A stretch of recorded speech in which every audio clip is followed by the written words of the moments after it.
welcome to Author. My name is Sven Davison. Today, our guest speaker is a continuation of Rex Pickett, where he'll be talking about Sideways, the play. You got a movie now. Yeah. Now, how did it turn into a play? Well, after I'd written Vertical, I was doing a book signing at the Barker Hangar at Santa Monica Airport, and across the street is the Ruskin Group Theater. It's a small little 50-seat theater, and they also have a Ruskin School of Acting, and a guy there who's loosely associated with them, he called himself a producer, came over, a huge fan, I'm signing books and whatever, tells me he's a huge fan. Have you ever thought about doing a play? I said no, but hey, it's worth a coffee. So we sat down, and he had my novel, and he was like, and I think you have this scene and this scene is going on, and when I do the adaptation, Rex, it's going to be, I go, wait a second, Jason, no one is fucking touching my words. And he just shut up and quailed. And I said, and so then I met with everybody at the theater, and I thought, you know what? Remember, I've written and directed 2 feature films, and they were low-budget films. The first one had a crew of 7, and the other had a crew of about 18. And as a writer, you spend so much time alone, and it's so much fun when you write something or do something, and you work in a collaboration with a team of people. I mean, it can be tough, and sometimes you got to fire somebody or whatever, but it can just be such a wonderful. I thought, this will be fun. It's almost like making an indie film, but in a more controlled setting. Now, I wasn't going to direct it, and But as a play, don't you have more control as a writer? Yeah, you do. Yeah, contractually, yes and no, depending on who you're working with. But yeah, I mean, contractually, they can't change it. It literally says in the contract, we can't change a word without your permission. You have final casting approval. Not only that, I mean, of course, that was a selling point when they told me that. When I met with everybody at the Ruskin Group Theater, I said, I didn't know any of this because I never written a play. And yeah, you get to hire the director. There's no screenwriter in Hollywood who's ever hired a director. I promise you that. Unless you're the director. Yeah. And so then, so I thought, okay, I had to go back and read my novel, which I didn't want to do. And I did. I thought, God, there's a lot of good scenes in here. In fact, there's some scenes, bear in mind, the play, for legal and creative reasons too, is based on the novel. I couldn't use anything in the movie that wasn't in the novel. So I'm drawing totally, but there's so much in the novel. And so, I said, okay, fine, I'll do it. It's under the radar. It's a 50-seat theater. It's going to be 3 performances a week. It's going to run 4 weeks. It ran 6 months. I did a version, and then we had a table read. And it was funny. It was overlong and everything, and they had a lot of input.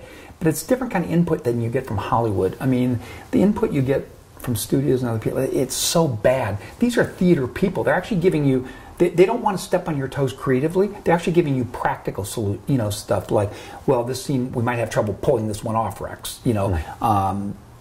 I think it's running a little long. They don't, whereas Hollywood, well, maybe that character, can you make him more likable? And, I don't, they don't, in theater, they don't do that.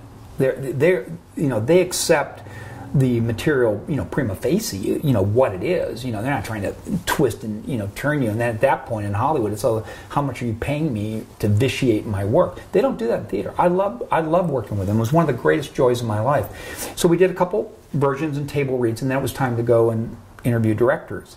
And in the novel, but not in the movie, there's a scene where Miles meets a boar hunter at the Windmill Inn, and he's this fucked up young guy.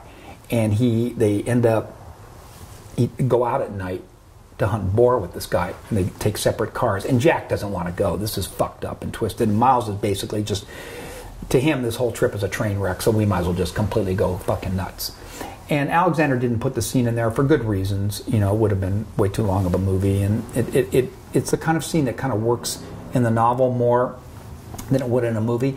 But I put it in the play, and I thought, well, it's something different. It's from the novel, but it's something different. And I interviewed these 3 directors, all men, by the way, and very experienced. And all of them said, among other things that I didn't really like, we can't do that boar hunter scene. Can't do that. I said, really? And I'm listening. I'm going, yeah, okay, I get it. Probably on that small stage, a boar hunter, and there's guns and stuff. Whatever. But I didn't really like them either way. So I called up the artistic director, and I forget this, and I said, I don't think I'm going to do this play. Now bear in mind, we've gone through a lot of drafts and table reads, whatever, and to them, we're in phase 2. Not only are they in phase 2, they've already got me penciled in for May, for an opening night. I didn't know that. But, you know, his name's Mike Myers. He's just such a great guy. He's the artistic director there, you know, and John Ruskin. And he said, Rex, you know, I said, bring me somebody young, bring me a woman. We need someone to take risks. I don't care if this thing blows up opening night. I don't fucking care. So they brought me this 31-year-old woman, and it turns out she was the daughter of an actor, Chris Mulkey, who was in my second feature film. Oh, wow. He's a very successful actor. He's not like famous in that way Johnny Depp is or whatever, but he's a very successful actor. And so she comes from that world. And her mother, you know, passed away just recently, sadly, but she's also a very famous actress. So I thought, oh, well, she's great. So I met her at a coffee shop. Her name's Amelia Mulkey, and she only directed one play. Wow. And she walked in, and she was really nervous, you know. And she said, you know, so I've read the script now, because now there is a play, and she goes, God, I just love that boar hunt scene. You're like, hired. That's what I said. I said, you're hired. I mean, here it is, these guys who directed 50 plays or whatever, saying, all three of them said you can't do that scene. And I'm figuring, okay, well, fine, we'll cut it out. We'll do another scene, you know, whatever. And here's this 31-year-old woman, and it was one of the funniest scenes in Act 2. And when we brought the play to La Jolla Playhouse with Des McAnuff, that was the only scene, that's a 400-seat theater, you know, and he didn't have me cut it. In fact, it was the only scene he wanted me to enlarge, to expand on. He said, could you cut this out down? But the boar hunt needs to get bigger. You know, he just loved it has some action, and it's different from the movie and whatever. In London, we did the play in London, we went back to a scene that's more from the novel and the movie, because you can only have one or the other. I won't bore you with that. And that worked too, where Jack comes back naked and after the other, you know, people remember this from the movie, but that's not in the play. So now the question becomes, because I'm now writing the musical, which I'm excited about. And I've never written lyrics to songs before, so I'm writing both the book, which is the connective scenes, and the songs. But I'm working with this wonderful guy, Anthony Adams, who's written and directed a number of musicals when he was young, but then he went off to do other stuff, and I just called him out of the blue. I've known him. I said, would you like to do Sideways the musical? You'll do the music and I'll write the book. He goes, yeah. And he's basically, I've seen 3 musicals in my life. I don't like them for the most part. I hate movie musicals. And again, I'm sure they're brilliant, Singing in the Rain or whatever. It's just not my cup of tea. Yeah. And I've seen a couple musicals. I saw Jersey Boys, which I did enjoy, by the way. And I saw Book of Mormon, which I have to admit was pretty campy, but I enjoyed it, you know, in the West End, you know. But I thought, you know, I started to think about it. This is, you know, I started out as a poet. You know, what are lyrics to songs? And I love rhyming and playing it. But no one else could do it. I was approached to do the musical, and I thought, now looking back, having had the experience of doing the play, I think, no, I have some understanding of staging. The lyrics to those songs have to be in my voice. People are going to know if somebody else writes it. You can't become Miles. You can't, and because they're singing dialogue together, or it's not just they're breaking into songs; they're also singing dialogue. I just started writing it, you know, on that guy over there, and it's been kind of fun because I'm trying to make those lyrics, you know, using rhyme, but funny, you know, and it takes it. You can heighten emotion in a musical different than a play, because play it's pretty much it's right there. But I really enjoyed the play. I mean, at Ruskin, so Amelia Mulkey just did a fantastic job on a very difficult, technically difficult play. I mean, 23 scene and setting changes, which is unbelievable. In fact, Des McAnuff, he came up to Ruskin to see it. He goes, "You broke every rule of theater." And I said, "What do you mean?" He said, "Well, you've got 23 scene and setting changes, and you have the lead actor at the top and bottom of every scene." He said, "I've never seen that." You know, and so he came up, and the way we did it at Ruskin could not be done at a 400-seat theater, but he had the money and the technology to do it in that way. But it is a difficult play. We're going to Sonoma next, and we are compressing it. I'm working with 2 really wonderful guys, Argo Thompson and Ron Severdia, and they, you know, we want to get it in shape so it can be done. La Jolla Playhouse, that version could only be done on Broadway or the West End. It needs the money and the technology and the sophisticated technology to do it. But I want to make it so it can be done at, you know, colleges and other places, you know. And it's a very, in London we had some problems, you know, with it. They still did a great job, and I had a wonderful time with them. But it's difficult to get them on and off in all those different scenes and setting changes. A music will be different. This will be going straight for Broadway, and music you can take risk. You could actually almost be you can actually be more irreverent. You can be more R-rated in a musical like Book of Mormon and get away with it because you're more in fantasy. And of course, I love being more irreverent. I want to be more R-rated, you know. But anyway, the play, again, I love the movie, the book, the movie, and the play are different. The play, and well, I'll quote Des McAnuff. He said, you know, Rex, I'm a huge fan of the movie. That's why I'm sitting here talking to you, to be honest with you. But your play, when I read it, is it's richer and more emotionally complex. In some ways, there's some truth to that, you know, because it's, I think, if there's any difference between Alexander and me in terms of our aesthetic sensibilities, is emotionally he keeps his cards a little closer to the vest, and I'm willing to spill them out. And a great example is in the movie, for those who probably remember the movie and didn't read the novel, in the movie, after Miles drinks from the spit bucket, he and Jack sit on a bench at the ocean, and Miles is kind of talking about how his life is nowhere, and he's just, you know, whatever. It's dialogue out of the novel. But actually, in the book, after the spit bucket scene, I mean, Miles is just, he's drunk, he's crazy. Jack takes him to the beach, and he goes out in the ocean, tries to drown himself, and Jack pulls him in. I mean, essentially, it's a, you know, it's attempted suicide. Is basic. Well, that scene is in the play. He pulls him in. They're bedraggled, and it's a powerful scene. I mean, this guy he's having an emotional breakdown. I mean, and I think Alexander can't quite go to that place. But in all fairness to Alexander, he's a movie guy. He's not a novelist, and he's never written a play. He's never done a play. He should someday. Yeah, I think he'd be a great play director. But you can take those kind of emotional risks. In fact, you want to take them. It's a powerful scene. Yeah. And Jack is there, and I think it's the part that women, I think, love about Jack. Yeah, he is he's a fornicator and, you know, whatever. But his loyalty to Miles, you really see it in the play, is so it's heartbreaking, and you see it in that scene. And so I think a lot of women like him because, you know, he's charming and good looking, and yeah, he's wayward, and, you know, he has a different sense of morality than some people. But women think they can fix that, see, but they like his loyalty.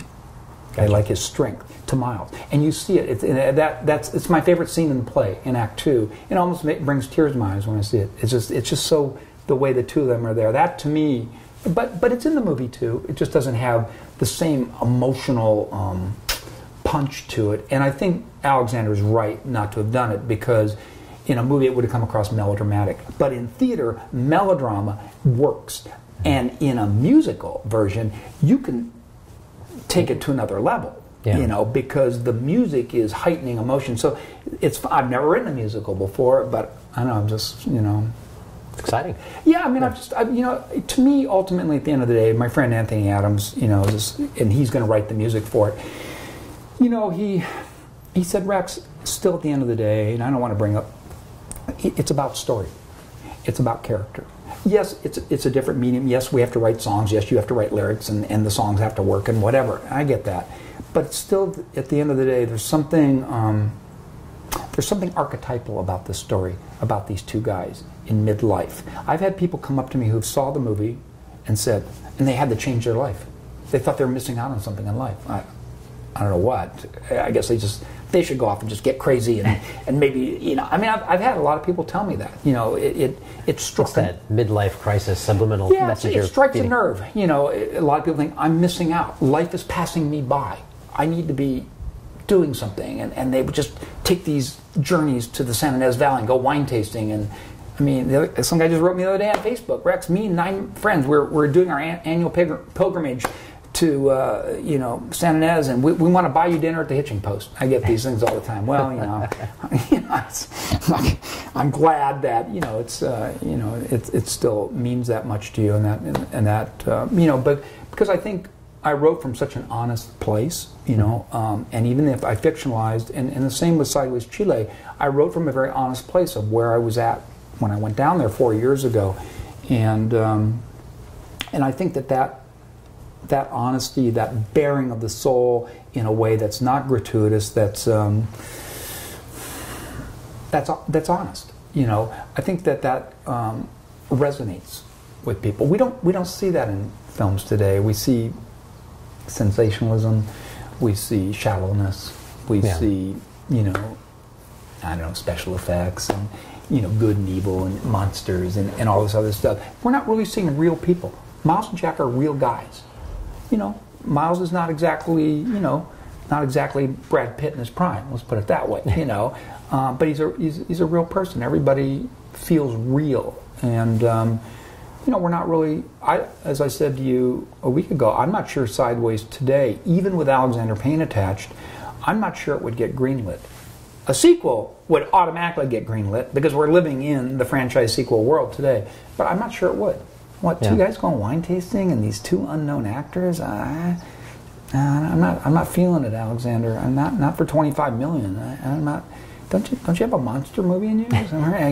Maybe you got a broad comedy about people going to a you know, I don't know, they're whatever, going to a bachelor party somewhere. You know, you know what I mean? Right. Like you said it to me, and I think you're right. It's just gotten so corporate. You know, they're not. You know, they used to. You know, the moguls. They wanted to make money, but they would do one for them, and they would also do one because they believed that film was an art. Right. It wasn't just. But it just becomes such commerce, so it's moved a lot to television. I still love. I mean, my background isn't. People think of me as a novelist because of Sideways, but my background is really in film. You know, and it started here at UCSD with the great Manny Farber, one of the great film critics. And I mean, at age 18 and 19, I'm watching Buñuel and Fassbinder and Renoir and, you know, Wim Wenders, and I mean, it just, you know, just blew me away seeing that, you know, cinema could really be an art form. It wasn't just, you know, a commercial, I don't know, or escapist pop entertainment. There was something else going on, but we don't really see it as much. Even with digital, we're not really seeing it, you know, presented as an art form anymore as much as it once was, in my opinion. Yeah, well, the studios are all owned by corporations now, and movies are basically just giant commercials to sell products and sell, you know, comic books and sell everything else. So it's and yet, ironically, it's still subjective, isn't it? I mean, you know, just because you think you have a brand, we got, you know, King Arthur, Legend of the Sword, and it just cost you $250 million. And tanked. And that's not the only one. Yeah. So even it's still subjective. And then you get this wonderful little small film that was made for under $2 million, Moonlight, and it wins the Academy Award for Best Picture. Yeah. And it's a terrific small film, whatever. So they still don't know. Well, you know, they would like to know. They would like to think that this is a business that they could, but it's still always a subjective call. Yeah, I would agree if you do something, you know, along the veins of Star Wars or the MCU, the Marvel Cinematic Universe or whatever. Maybe you have a better, you know, it's like a better shot. You know, it's like holding on 17 instead of hitting or whatever in their minds. But it still isn't. But what we're not seeing is we're not seeing filmmakers as auteurs. We can still think of an Alexander Payne film or a Quentin Tarantino film, but we're seeing less and less of that. The films made today, who knows who directs them? People in Hollywood do, but no one. It's not like, oh my God, it's a Francis Ford Coppola film. I got to go see it. Right. That's when I was young, I grew up with that. Oh my God, I mean, it's a new Hal Ashby. I'm going to go see it because of him, even if it isn't a great film, or you know, or someone foreign, or whoever it is. You know, Godard. I'm going to go see it. We don't think that way anymore. It's not auteurist in that way, because at the end of the day, film is expensive. You know, I'm giving you $15 million to make a film. You know, $15 million doesn't sound like a lot when you think it costs $250 million for Pirates of the Caribbean 5 or whatever, and that's another bomb. But, you know, $15 million is a lot of money for what is nothing but, you know, images well, it used to be images in a can on a reel in a closet. That's all a film is. It's just a dream. $15 million for your dream. I mean, now it's ones and zeros on a hard drive. Right. But that's all it is. It isn't something you can like, oh, wow, I didn't make, you know, $50 million off of it, but I can still sell it as food or something and break even. No, it's not that. It's just a dream. That's all a film is. You know, and I think we're not, we've given Hollywood, they think if we're going to give you money, we're not going to give it to you for your personal vision anymore. We've moved more and more away from that. Where we did it in the 70s. Martin Scorsese is a great example. I mean, he had no problem getting money. And today he has trouble getting money for the films he wants to make. Right. And he openly talks about it. You know, Martin Scorsese, he should be a national treasure. Right. know? I mean, Eric Romer made films into his 80s. Billy Wilder, they stopped giving him film money in his late 60s, early 70s. He lived into his 90s. He still wanted to make movies. Billy Wilder. And he wouldn't give. It's like, no, you're finished. Yeah, well, it's not about art. It's not about art. No, Not, you know. It opens with Miles is now a successful author, but he's not rich, and he's doing a corporate outing up in the San Ynez Valley where Sideways took place. So he's really almost become a victim of his own success, if you will. And he reunites with Maya, and their relationship didn't work out. There's still some heart there. There's still some feelings there. She's now married. And we get the sense that in the intervening years, he tippled a little too much, that success went to his head. He didn't handle fame very well. He's once again rudderless and a little bit lost. And then Jack comes up, is now divorced, but he has a kid. In the opening, Miles gets offered a chance to go to the country of Chile, which has tremendous wine that we don't see up here, to research a novel. Please subscribe so my dad can make more videos like this. Thank you.